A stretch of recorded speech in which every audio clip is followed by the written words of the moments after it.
Welcome to our LinkedIn Live event. We're thrilled to be here today to introduce you to TalentAlly. My name is Chloe Caldy, and I'll be helping to moderate the session. Please share your questions and comments in the chat. I will monitor throughout the discussion, and we will have time for a live Q&A towards the end of the session. We also will follow up with you if we're unable to answer your questions live. It is my absolute pleasure to introduce two of our leaders who have been an integral part of our journey and growth over the past several years. Russell Escobar has been with Professional Diversity Network since 2014, and in his current role as Chief Revenue Officer, he oversees the heartbeat of our recruitment business, everything from sales and marketing to client services and partnership development. Russell has served as a cornerstone of our organization and a true leader in the realm of diversity, equity, and inclusion.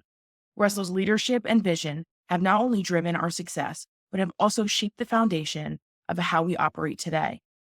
We also have Megan Bizzuto here today. Since joining our organization in 2017, Megan has worn many hats, each one with unwavering dedication and a vision for the future. Most recently, she stepped into the role of interim CFO this past May, after spending a year as our Chief Marketing Officer, where she was instrumental in driving the rebrand initiative that we are all so proud of today. But Megan's impact extends to other divisions as well.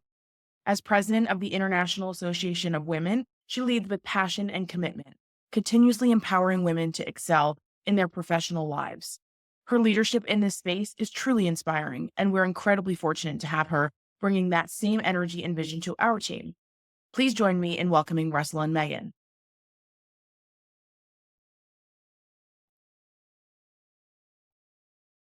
Chloe, thank you so much. I appreciate you kicking us off here today. So as I get started, I want to extend a very warm welcome to everyone joining us here. I know that your time is very limited and extremely valuable, and I really appreciate you taking the time to listen in here. It's great seeing so many of you, and hopefully you'll say hello in the chat. Let us know where you're joining from, and if you have any questions, as Chloe said. There are a lot of people that work very hard behind the scenes every single day to support our goals here at TalentAlly. And I know that I'm not alone when I say that. I'm truly honored to work alongside our entire team of allies. I want to start off with a massive shout out to our entire TalentAlly team, but especially our marketing group who spent countless hours bringing this new brand to life, and our IT team who executed on delivering this vision for us. We have so much information to share with you here today, but as I said, I love interacting with our live audience. I love knowing where you're joining from. And if you have questions, I want to make sure that our time here together is valuable and productive. So I will ask for some engagement as we go along, but I also encourage you to let us know in the chat where you're from, what company you work for, what your role is, as well as if you have any questions. As Chloe mentioned, we're keeping an eye out for questions. And so don't hesitate. If you have a question, pop it in the comments, or feel free to message me or Chloe or Russell directly as well. So to kick us off here today, I'm going to start off by sharing my screen, and I have a question to ask all of you. And realizing there is a slight delay on our feed, I'm going to pop this up, and I'm going to pause for a moment and see. So my question to kick us off here is, what does allyship mean to you? And I love posing this question. As we worked through this rebrand, we talked about the word ally and what it means. And we had multiple different variations and definitions. But I thought it would be an interesting starting point to frame this question here of, what does the word allyship mean to you? So I'm going to pause there for a moment. I'm seeing some hellos in the chat. Hello, everyone. So great to see you here. I will pause for a moment and see what we have for what allyship means to you. I'm seeing some responses rolling in. I love this. Thank you. All right. So as those continue to roll in, allyship, basic definition, right off of Google, a person or organization that actively supports the rights of a minority or marginalized group without being a member of it. As I'm seeing in the chat, there's this can take on many different forms, right? And In today's changing world of workplace diversity, Talent Ally represents our commitment to supporting all aspects of identity and being a true ally to our job seekers, to what we call our talent. Our dedication to creating a fair and inclusive job market drives us to equip our job seekers with comprehensive network of support, empowering our job candidates with the tools, the knowledge, and information needed to excel in their career journeys. We Every single day we seek to break down barriers, to challenge systemic biases, and create lasting partnerships. And the name Talent Ally better recognizes our role in bridging the gap between diverse individuals and inclusive companies. Russell, I'm going to hand it off to you now. I'm going to stop sharing my allyship slide, but I'm going to hand it off to you to talk a little bit about some of the milestones and in the DEI diversity space. Great. Thank you, Megan. Yeah, and I'd love to highlight some of those milestones in the DEI workplace. So since early 2000, yes, early 2000s, we've operated as the professional diversity network. And in the past past 3 years, actually, we've accounted for well over 3 million diverse job applies for our clients. So a whole lot of applications for our clients, which is a whole lot of great data that really helps us to identify those trends and those best practices. So the Professional Diversity Network, now Talent Ally, we've always been there at the forefront of promoting diversity in the workplace. And we're extremely proud to say that we really helped pioneer the concept of job boards and job fairs being tailored toward traditionally underserved communities in corporate America where there wasn't before. But something happened in 2020, 2021. Something happened, good, bad, and ugly, right? That all of us in the diversity space had not really seen before. It was a year that saw unprecedented surge in companies of all shapes and sizes coming and committing to diversity, equity, and inclusion. It was truly, for those that have been in the space for a long time, it was an amazing response that our nation's movement at the time for racial and social justice. The organizations across all industries begin to recognize that need to invest and be more inclusive and welcoming with our work environment. At that time, I was doing a lot of talking to diversity leaders and talent acquisition professionals, which I still do to this day, but definitely at that time.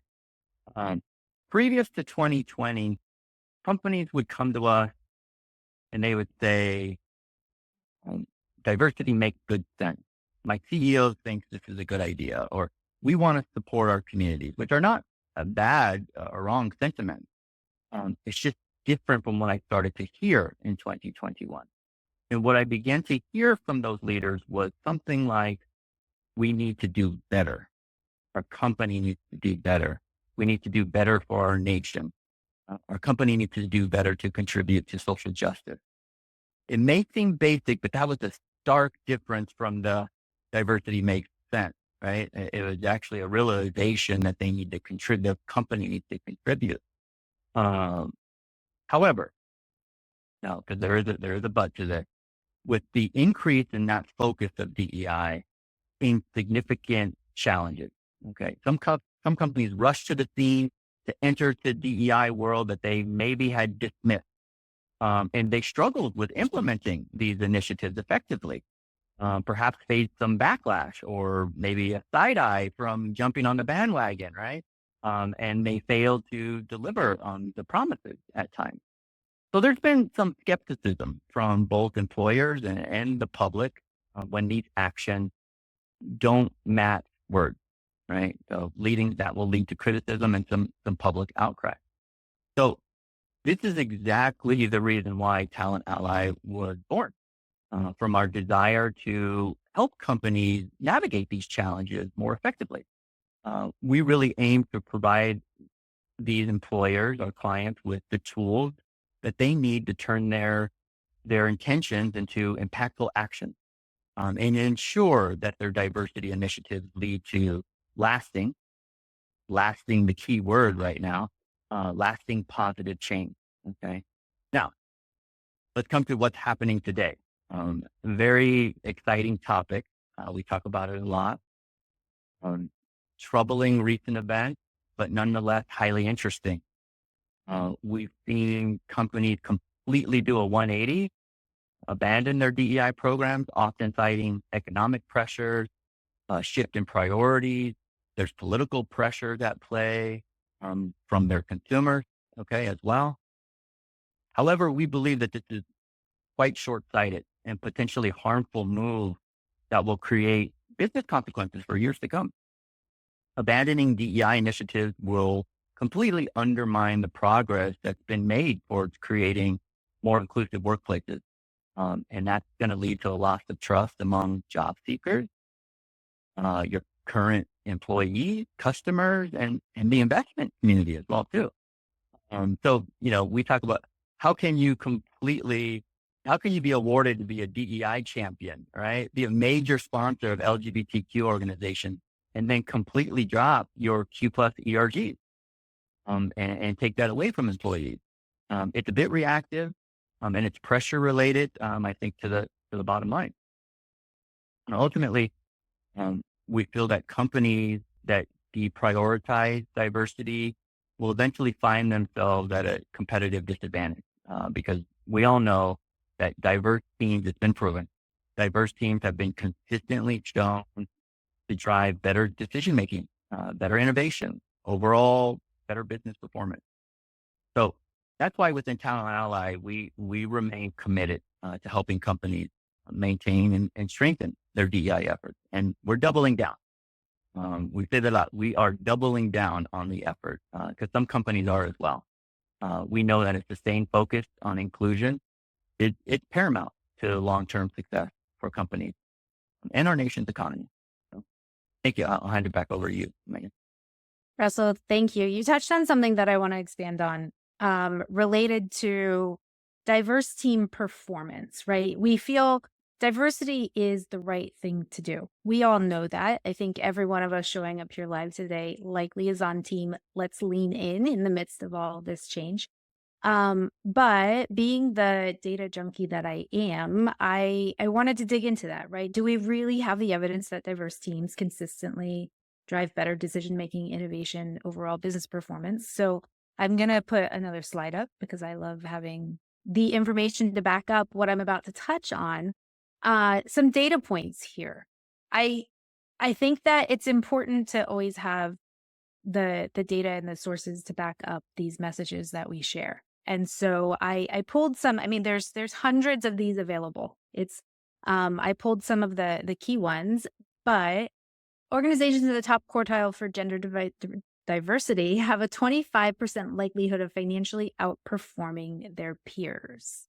Organizations in the top quartile for ethnic diversity have a 36% likelihood of financial outperformance. Diverse teams make better decisions 87% of the time. Inclusive teams are over 35% more productive, and diverse companies earn 2.5 higher cash flow per employee. Now, these are stats pulled from McKinsey & Company, pulled from a Boston Consulting Group study, a Gallup study as well. I can share those links later on, but the data is there, right? We know that it's the right thing to do, but we also know that we can, when we lean in and put the right things in place, we can improve outcomes. And diversity, it's not just a moral or social imperative, but it's a strategic advantage that drives better results for your company. And so when we're looking at the why, when I look at this it's the right thing to do, right? I believe 100% that it's the right thing to do, but also company performance relies on it as well. And when I see this data, I'm reminded of a moment very early in my career where I was the only woman on a team of about 5 men, and we had a great team dynamic. I felt like we worked really well together. But I realized over time that I was always left off of one of the weekly meetings. And we were in person 5 days a week. So everything was happening in the office. And it became very apparent that there was this one team meeting that I was never included in. And I thought that's interesting. My boss would take my input, include it in his own slide deck, and bring it to this meeting where there's two levels of senior management there. So one day I said, why? Why am I not included? And the response from my colleague was, well, because that is a sexual harassment lawsuit waiting to happen. There was one leader in particular in this group that was quite well known for being crass, and he used his crassness to bring the guys together and create a feeling of cohesiveness, the boys club. But he wasn't afraid to be equally crass with women in the room, so everyone protected him by leaving women off the meeting invite. And when I realized this was the case, I very quickly understood that I was never going to succeed in this organization. As we know, climbing the corporate ladder requires visibility to all of the leaders, and I wasn't going to get that important visibility. Plus, the culture was clearly not a good fit with my own values. I very quickly went from a young, eager employee who was willing to go above and beyond, willing to work all the hours, do anything they asked of me, to feeling completely checked out and ready to find my new employer. I didn't want to be there anymore. And so I left. But it also, when I see this data, I realize they didn't have diversity in that room. They didn't have diverse perspectives because they were protecting somebody. And it likely showed in the business result. I'm sure we could sit here all day and share stories like these, but for me, I don't want to live in the past forever. I want to take these stories and fuel the way forward. And I honestly believe that allyship will become the way forward. It's the way that allows us to connect, to collaborate, to be a team, and allows us all to link arms and push for forward progress together. Megan, yeah, you're right. We all kind of share a lot of those stories. I have those personal stories as well too. And it's important to remember those, but it is important to move forward, right? Progressing forward, and finding a new pathway forward. That's what allyship is about.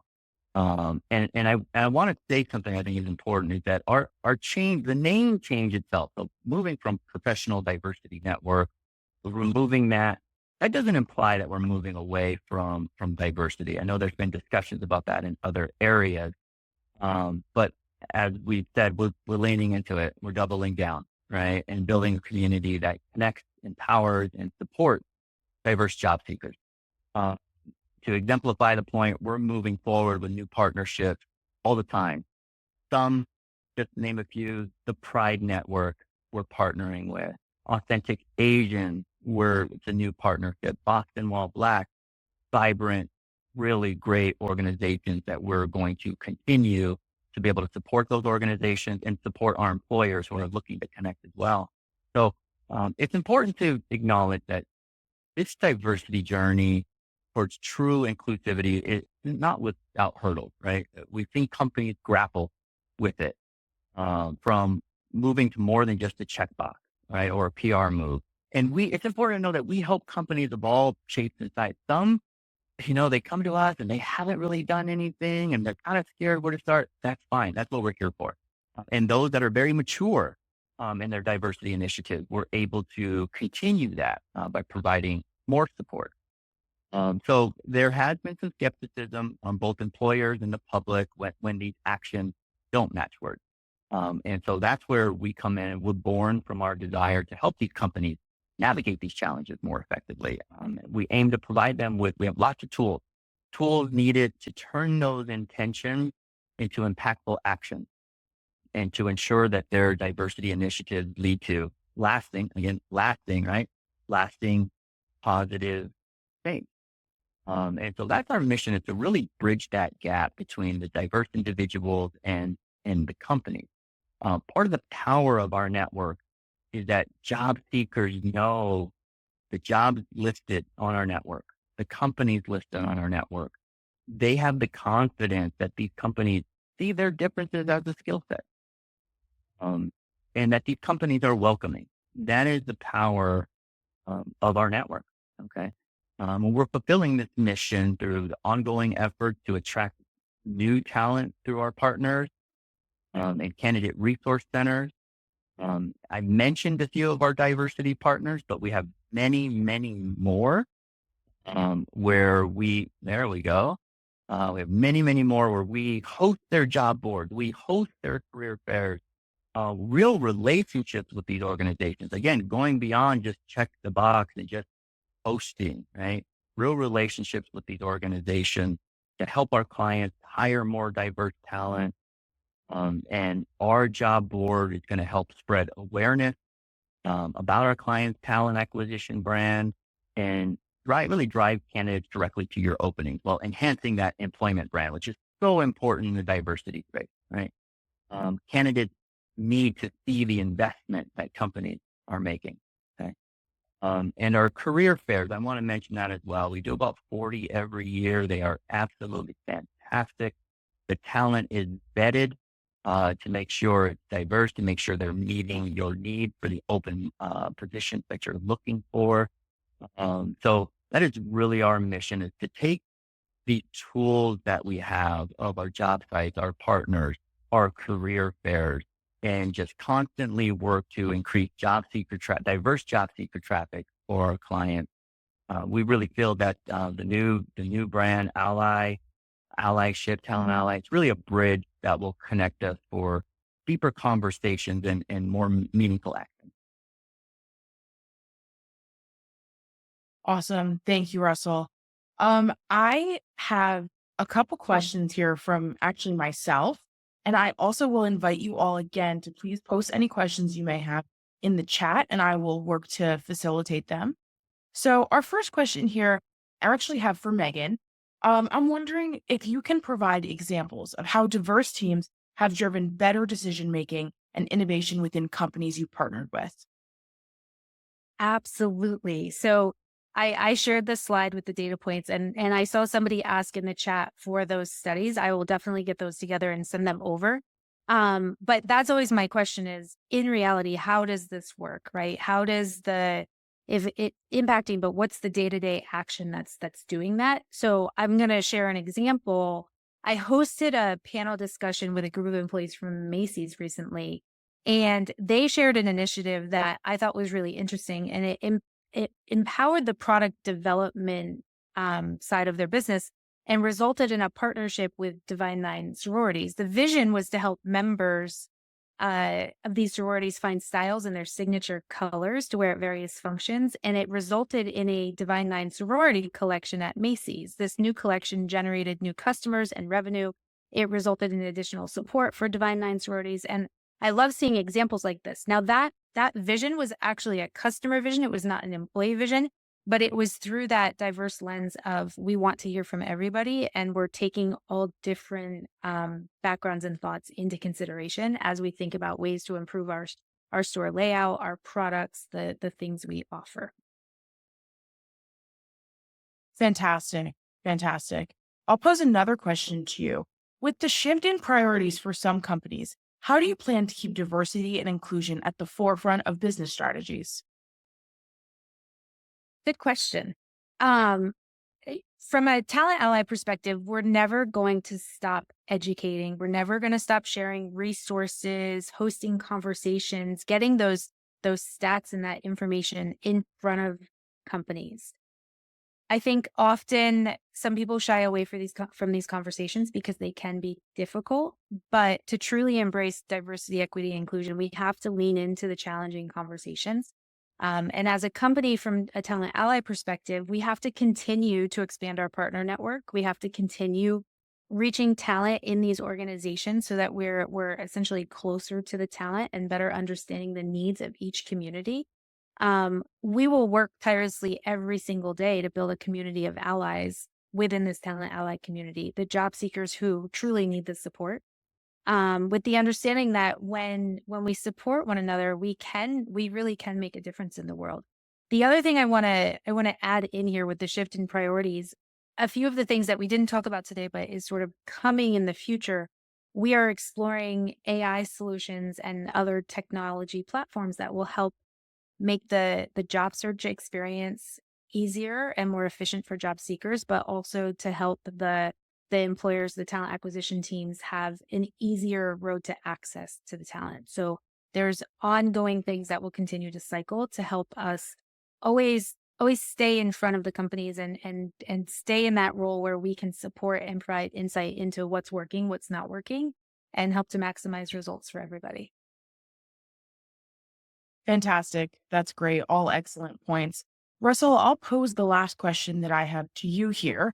How do you measure the impact of your diversity initiatives on the companies you work with? Great question. I would say that companies who invest um, in DEI and invest with us, um, we obviously need to set some goals, but more importantly, equally as important, those goals need to be able to measure, right? Measure the outcome. And so how we do that is we absolutely are very transparent with the return on investment that we are creating. Okay.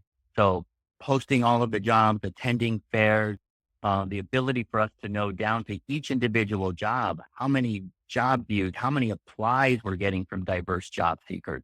Those are metrics that we own on our end.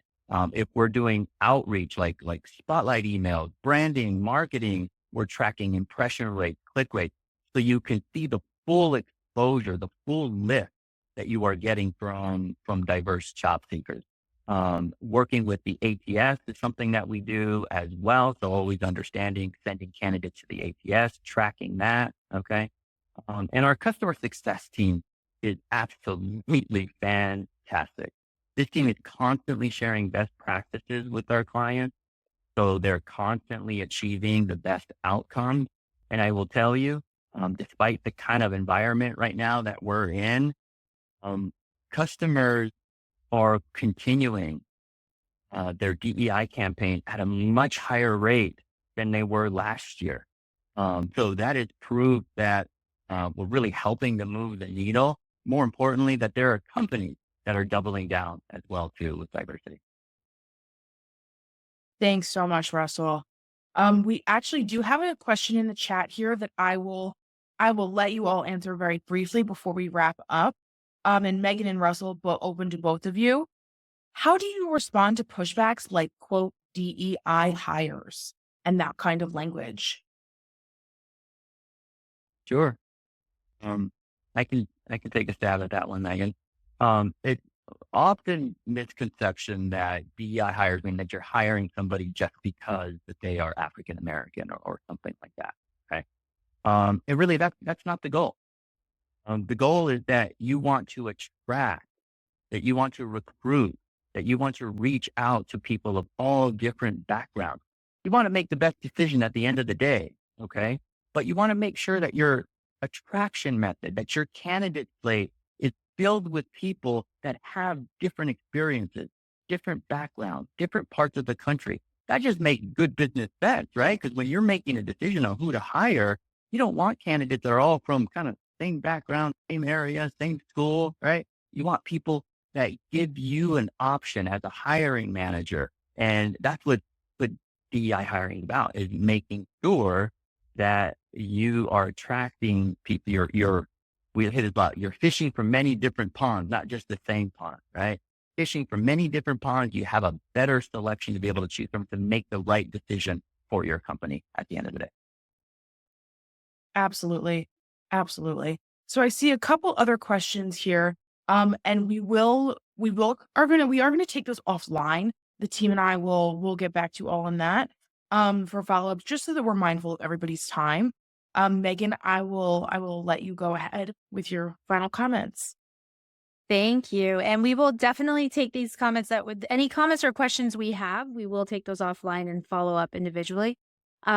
As we wrap up today, I do want to thank all of you that joined us live. It's so great to see so many showing up for conversations about diversity and how we can all support and empower each other and have positive next steps. I know you all have really busy schedules, and so I'm really appreciative of you choosing to spend some time with us today. I'm really passionate about the work we do here at Talent Ally and the building of more diverse and inclusive cultures in the workplace is something I'm excited to see continue to ramp up. And the interest and passion flowing through our audience today is really inspiring. If you have questions that we didn't answer that you didn't put in the comments, please connect with me or Russell or Chloe or any of the Talent Ally team. You can also reach us at sales@talentally.com. That's a general email address, but multiple people get those emails and will respond quickly. I appreciate you all being here today. Thank you again to our entire Talent Ally team, especially Russell and Chloe, who showed up live to support us today. I hope you all have a great day. Don't hesitate to reach out to us if you have questions or if we can support you in any way.